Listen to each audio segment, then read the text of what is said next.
അസ്സലാമു അലൈക്കും വറഹ്മത്തുള്ളാഹി വബറകാതുഹു. പ്രിയമുള്ള സഹോദരങ്ങളെ, ബലിപെരുന്നാൾ ദിനം ആഗതമായി. ലോകമെമ്പാടും സന്തോഷത്തിൻ്റെ, തക്ബീറിൻ്റെ, തഹ്ലീലിൻ്റെ, തസ്ബീഹിൻ്റെ, പുതുവസ്ത്രം അണിയുന്നതിൻ്റെ, ബലികർമ്മം നടത്തുന്നതിൻ്റെ, ഹജ്ജിൻ്റെ, ഉംറയുടെ സന്തോഷത്തിൻ്റെ ദിനങ്ങൾ. ഏറ്റവും ജനങ്ങൾ ആഗ്രഹിക്കുന്ന ഒരു വിഷയമാണ് ആഘോഷം എന്നുള്ളത്. അല്ലാഹു റബ്ബുൽ ഇസ്സത്ത് രണ്ട് ആഘോഷം നമുക്ക് തന്നു. ബലിപെരുന്നാളും അതുപോലെ ഈദുൽ ഫിത്തറും. പെരുന്നാളിൻ്റെ ആഘോഷങ്ങളെ സംബന്ധിച്ച് പലപ്പോഴും നമ്മൾ ഒരുപാട് കേട്ടവരാണ്.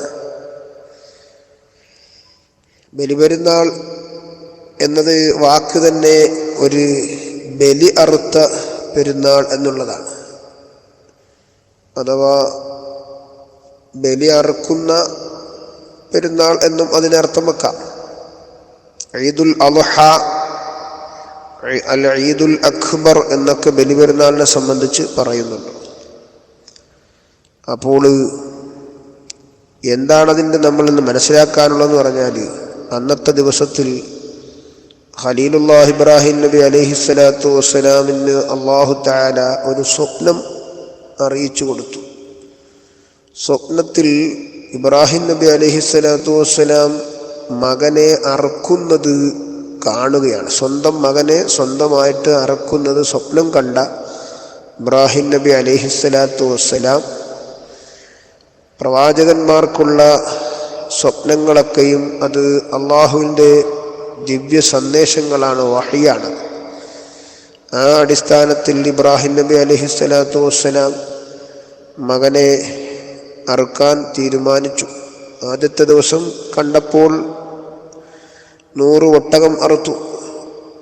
രണ്ടാം ദിവസവും കണ്ടു, അപ്പോഴും മൂന്നാം ദിനവും കണ്ടപ്പോൾ ഖലീലുല്ലാഹി തങ്ങൾ മകൻ ഇസ്മായിൽ നബി അലൈഹിസ്സലാത്തു വസ്സലാമിനെ മാറോട് അണച്ചു പിടിച്ച് പൊട്ടിക്കരഞ്ഞു. മകനോട് തന്നെ പറഞ്ഞു, മകനെ, നിന്നെ അറുക്കുന്നത് ഞാൻ അല്ലാഹു തആല എനിക്ക് കാണിച്ചു തന്നിരിക്കുന്നു, എൻ്റെ അഭിപ്രായം എന്താണ് എന്ന് പറഞ്ഞു. ഒരു പിതാവ് മകനോട് ഉള്ള എല്ലാ വാത്സല്യങ്ങളും അതിനേക്കാൾ അപ്പുറത്ത് ഖലീലുല്ലാഹി തങ്ങൾ മകനോട് കാണിക്കുന്ന വാത്സല്യം. കരഞ്ഞു കലങ്ങിയ കണ്ണുമായിട്ട് പിതാവ് പുത്രനോട് ചോദിക്കുമ്പോൾ പിതാവിനോട് ആ പുത്രൻ പറഞ്ഞത്, ഇസ്മായിൽ അലൈഹിസ്സലാം പറഞ്ഞത്, ഇഫ്അൽ മാ തുഅ്മർ സതജിദുനി ഇൻഷാ അല്ലാഹു മിനസ് സ്വാബിരീൻ. അങ്ങ് ധൈര്യമായിട്ട് അറുത്തോളൂ, അങ്ങ് അള്ളാഹുവിൻ്റെ കൽപ്പന നിറവേറ്റുക. അറുക്കുന്ന സമയത്ത് ഒരു ക്ഷമയുള്ള കുട്ടിയായിട്ട് അങ്ങക്ക് എന്നെ മനസ്സിലാക്കാം എന്ന് മകൻ പിതാവിനോട് പറഞ്ഞപ്പോൾ ഖലീലുല്ലാഹി ഇബ്രാഹിം നബി അലൈഹിസ്സലാത്തു വസ്സലാമിൻ്റെ എന്തെന്നില്ലാത്ത മകനോടുള്ള ബഹുമാനവും സ്നേഹവാത്സല്യങ്ങളും സന്തോഷത്തിനാലുള്ള കണ്ണുനീരുകളും പൊഴിച്ചുകൊണ്ടിരുന്നു. ആ മകൻ്റെ പ്രതികരണവും പിതാവിൻ്റെ ആ അർപ്പണബോധവും, മകനെ അറുക്കുന്നതിന് വേണ്ടി ഉമ്മ വസ്ത്രങ്ങളൊക്കെ ത്യാഗം സമ്പൂർണമായ മനസ്സാണെങ്കിൽ തന്നെയും അതെല്ലാം മനസ്സിൽ കരുതിക്കൊണ്ട് ഹാജറ ബീവി റളിയല്ലാഹു അൻഹ മകനെ എണ്ണ തേപ്പിച്ച് കുളിപ്പിച്ചു, പുതുവസ്ത്രങ്ങൾ ധരിപ്പിച്ച് പിതാവിനോടൊപ്പം മിനയിലേക്ക് യാത്രയാക്കി. വഴിവക്കൽ മകനെ കൊല്ലാൻ കൊണ്ടുപോവുകയാണ്, നിന്നെ അറക്കാൻ കൊണ്ടുപോവുകയാണെന്ന് ഇബ്ലീസ് വന്ന് മകനോട് ദുർബോധനം നടത്തിയെങ്കിലും കല്ലെറിഞ്ഞൊട്ടിക്കുകയാണ് ഇസ്മായിൽ നബി അലൈഹിസ്സലാം ചെയ്തത്. ഇതൊക്കെ വലിയ ത്യാഗസമ്പൂർണമായ ചരിത്രമാണ്, നമുക്കെല്ലാവർക്കും അറിയുന്ന വിഷയമാണ്. അള്ളാഹുവിൻ്റെ കൽപ്പന വന്നു, ഇബ്രാഹിം നബി അനുസരിച്ചു. അറുക്കാൻ വേണ്ടി തയ്യാറായി കത്തി കഴുത്തിലേക്ക് കൊണ്ടുവന്നു.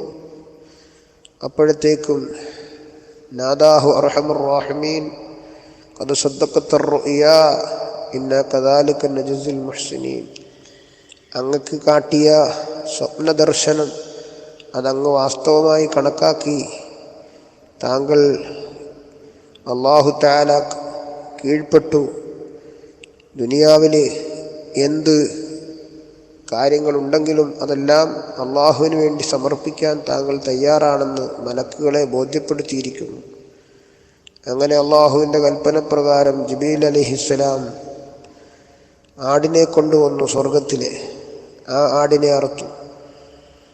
ഇതിൻ്റെ സ്മരണ നിലനിർത്തുകയാണ് അള്ളാഹുവിൻ്റെ റസൂൽ സല്ലല്ലാഹു അലൈഹി വസല്ലമ തങ്ങൾ. ആ ഖലീലുല്ലാഹി ഇബ്രാഹിം നബി അലൈഹിസ്സലാത്തു വസ്സലാമിൻ്റെ സന്താന പരമ്പരയിലാണ് പുന്നാര മുത്തുനബി സല്ലല്ലാഹു തങ്ങളും ഉള്ളത്. അതുകൊണ്ട് ഇബ്നു ദബീഹൈൻ എന്ന പേരും നബിതങ്ങൾക്ക് നമ്മുടെ നബി മുത്തുനബിക്കുണ്ട്. ഇപ്പോൾ ഖലീലുല്ലാഹി ഇബ്രാഹിം നബി അലൈഹിസ്സലാത്തു വസ്സലാമിൻ്റെയും മകൻ്റെയും അതുപോലെ ഉമ്മയുടെയും ഈ ത്യാഗസമ്പൂർണമായ ജീവിത സ്മരണയാണ് ബലിപെരുന്നാളിലൂടെ ലോകം അത് ആഘോഷിക്കുകയും അതിൻ്റെ പേരിൽ മുത്തുനബി തങ്ങളെ ബഹുമാനിച്ചുകൊണ്ട് അല്ലാഹു റബ്ബുൽ ഇസ്സത്തിനെ തക്ബീർ ചൊല്ലി അന്നത്തെ ദിനത്തിൽ പെരുന്നാൾ ആഘോഷത്തിൻ്റെ ദിനത്തിൽ നിസ്കാരം കഴിഞ്ഞ് ബലിയറുക്കുകയും ചെയ്യുന്നത്. ബലിയറുത്തുകൊണ്ട് ജനങ്ങൾക്ക് അത് വിതരണം ചെയ്യുന്നു. അല്ലാഹു തആല തന്ന നിഅമത്ത് അല്ലാഹുവിൻ്റെ മാർഗത്തിൽ ചെലവഴിക്കുന്നു എന്ന ഒരു അവസ്ഥയാണ് അവിടെ സംജാതമാകുന്നത്. അല്ലാഹു സുബ്ഹാനഹു വ തആല തന്ന അനുഗ്രഹങ്ങൾ അല്ലാഹുവിൻ്റെ മാർഗത്തിൽ ചെലവഴിക്കുക, ഇതാണ് ബലികർമ്മത്തിലൂടെ ഇസ്ലാം പഠിപ്പിക്കുന്നത്. നാം എല്ലാം അള്ളാഹുവിന് കീഴ്പ്പെടാനുള്ളവരാണെന്നും നമ്മുടെ മക്കളെല്ലാം അള്ളാഹുവിന് വേണ്ടി സമർപ്പിക്കാനുള്ളവരാണ് എന്നും പഠിപ്പിക്കുകയാണ്. 7 വയസ്സായാൽ നിസ്കരിക്കുകയും നിസ്കാരം കൊണ്ട് കൽപ്പിക്കുകയും 10 വയസ്സായിട്ടും നിസ്കരിച്ചില്ലെങ്കിൽ അടിച്ച് അവരെ നിസ്കരിപ്പിക്കുകയും ചെയ്യേണ്ടത് അള്ളാഹുവിന് വേണ്ടിയാണ്. കാരണം മക്കളെ തന്നവൻ അള്ളാഹുവാണ്. മക്കളില്ലാതെ വിഷമിക്കുന്ന എത്രയോ ദമ്പതികളുണ്ട്. അപ്പം അതുകൊണ്ട് തന്നെ മക്കളെ അള്ളാഹുവിൻ്റെ മാർഗത്തിൽ ആക്കുക എന്നുള്ളത് അള്ളാഹുവിൻ്റെ കൽപ്പനയാണ്. അത് ശിരസാവഹിക്കുന്നവർ ആരൊക്കെയാണെന്ന് അള്ളാഹുവിൻ്റെ പരിശോധനയാണ്. ആ പരിശോധനയിൽ പരിപൂർണമായി വിജയിച്ചു ഖലീലുല്ലാഹി ഇബ്രാഹിം നബി അലൈഹിസ്സലാമും മകൻ ഇസ്മായിൽ നബിയും. അതുപോലെ പ്രവാചകന്മാരുടെ യഥാർത്ഥ അനുയായികളും വിജയിക്കും. മുത്തുനബിയുടെ അനുയായികൾ വിജയിക്കണം. ഹബീബായ നബിതങ്ങളുടെ അനുയായികളൊക്കെ അള്ളാഹുവിൻ്റെ കൽപ്പനയ്ക്ക് കീഴ്പ്പെട്ടുകൊണ്ട് അനുസരിക്കേണ്ട വിഷയങ്ങളൊക്കെ അനുസരിച്ചുകൊണ്ട് വിരോധിച്ച കാര്യങ്ങൾ മാറി നിന്നുകൊണ്ട് പരിശുദ്ധ പെരുന്നാൾ ദിനത്തിൽ പോലും ആഘോഷം അത് ബലികർമ്മമായും തക്ബീറായും തഹ്ലീലായും അള്ളാഹുവിൻ്റെ സ്മരണയിലായും മുന്നോട്ട് പോയാണ് ഒരു മുഅ്മിനായ മനുഷ്യൻ ആഘോഷം മുന്നോട്ട് കൊണ്ടുപോകുന്നത്. അല്ലാഹു സുബ്ഹാനഹു വ തആലയ്ക്ക് കീഴ്പ്പെട്ട് ജീവിക്കാൻ നമുക്ക് ഓരോരുത്തർക്കും സാധിക്കട്ടെ എന്ന് ആത്മാർത്ഥമായി ദുആ ചെയ്ത് വ ആഖിറു ദഅ്വാനാ അൽഹംദുലില്ലാഹി റബ്ബിൽ ആലമീൻ. അസ്സലാമു അലൈക്കും വറഹ്മത്തുള്ളാഹി.